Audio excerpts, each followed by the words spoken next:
மோடி ஆட்சி தொடரக்கூடாது, 10 ஆண்டு கால அவலம் போதும், அவர் மீண்டும் ஆட்சிக்கு வந்தால் ரேஷன் கடைகள் இருக்காது, மீண்டும் மோடி ஆட்சிக்கு வந்தால் 100 நாள் வேலை திட்டம் இருக்காது, மீண்டும் மோடி ஆட்சிக்கு வந்தால் நம்முடைய பிள்ளைகள் படிக்கிற கல்வி வேலைவாய்ப்புக்கான இடஒதுக்கீடு இருக்காது.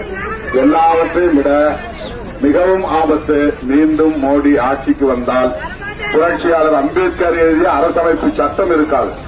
அந்த ஆபத்து இருக்கிறது. அதனால்தான் ராகுல் காந்தி, தளபதி ஸ்டாலின் ஆகிய தலைவர்கள் ஒருங்கிணைந்து இந்தியா என்கிற பெயரில் ஒரு பெரிய கூட்டணியை உருவாக்கி இந்த தேர்தல் களத்தை சந்திக்கிறார்கள். எனவேதான் நாம் அண்ணன் தளபதி அவர்களின் கரத்தை இறுக பற்றி நிற்கிறோம். அம்பேத்கர் எழுதிய அரசமைப்பு சட்டத்தை பாதுகாப்பதற்காகத்தான்.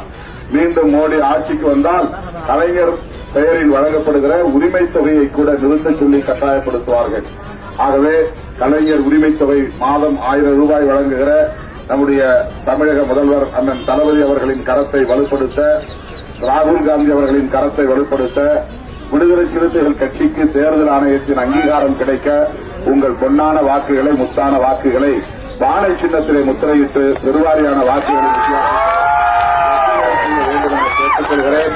நமது சின்னம் வெற்றியின் சின்னம், சமூக நீதியின் சின்னம், சமத்துவத்தின் சின்னம்.